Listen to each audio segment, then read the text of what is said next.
ఎప్పుడైతే హృదయం నూతన పరచబడి ఆయన్ని అంగీకరించి హృదయంలో అంగీకరించినప్పుడు, నూతన పరచబడినప్పుడు ఆ బిడ్డకి దేవుని ఆశీర్వాదాలు ఆపడానికి ఆటంకం ఏది ఉండదు.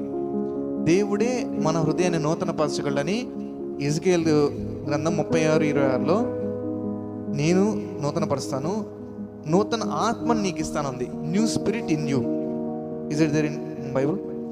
నూతన ఆత్మ అంటే మనలో ఉన్న ఆత్మ దేవుని ఆత్మతో నూతన పరచబడాలి. పరిశుద్ధాత్మ దేవుడు ఎవరు? ఆత్మ అయిన దేవుడు. ఇది మనం చాలా గుర్తుపెట్టుకోవాలి ఖచ్చితంగా. చాలామంది డినామినేషన్లు తేడా ఉంటాయి అన్నమాట. అంటే ఆత్మ దేవుడు దేవుడు కాదు, పరిశుద్ధాత్మ దేవుడు కాదు, యేసయ్య కుమారుడు, తండ్రి దేవుడు అంటారు. అర్థమవుతా? ఇది కన్ఫ్యూజన్స్ ఉండకూడదు మనకి. ఎందుకంటే వాక్యంలో స్పష్టంగా ఏముందంటే దేవుడు ఆత్మ అయిన దేవుడు. ఆయన ఆరాధించేవారు ఆత్మతో సత్యముతో ఆరాధించాలి. ఏమన్నా కన్ఫ్యూజన్ ఉందా దీనిలో? చిన్నపిల్లలకైనా అర్థమవుతుంది కదా. దేవుడు ఎవరు? ఆత్మ. ఆయన ఏం చేస్తాం? మనం ఆరాధిస్తాము. పరలోకంలో ఏం చేస్తాం? ఆరాధిస్తాము. ఆయన ఆరాధించే వాళ్ళు ఎలా చేయాలి? ఆత్మతో సత్యం. సత్యం అంతే ఎవరు? యేసయ్య. సర్వసత్యంలోకి నడిపించేది ఎవరు? ఆత్మ. ఆత్మ వస్తే ఏం చేస్తుంది? మిమ్మల్ని సర్వసత్యంలోకి నడిపిస్తుంది అన్నాడు. అర్థమవుతుందా? ఎంత లింక్ క్లియర్గా ఉంటుందంటే చాలామంది వాక్యం చదవక అర్థం కాదు. పరిశుద్ధాత్మ దేవుడు ఎందుకు అర్థం కావట్లేదు అని అర్థం చేసుకుంటే, ఆ మాట మాట్లాడే వాళ్ళకి వాక్యంలో అవగాహన లేదు, వాక్యంలో పుస్తకంలో చదువుతున్నారు. కాబట్టి ఈ ఆత్మదేవుడు ఎవరు, యేసయ్య ఎవరు, తండ్రి అయిన దేవుడు ఎవరు అర్థం కావట్లేదు.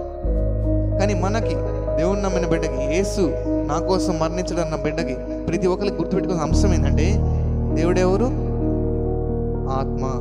తండ్రి దేవుడు ఆత్మ కనుక ఆయన ఆరాధించేవారు ఆత్మతోనూ సత్యంతోనూ.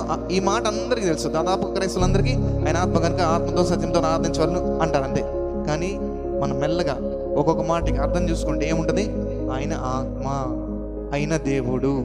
ఆయన ఆరాధించేవారు ఆత్మతో సత్యముతో ఆరాధించాలి. ఆత్మ అంటే పరిశుద్ధాత్మ దేవుడు, సత్యం అంటే యేసయ్య. ఆత్మదేవుడు ఏం చేస్తాడు? యేసునామంలో మనకి ధారాళంగా అడిగిన వారికి విడుదల చేస్తాడు.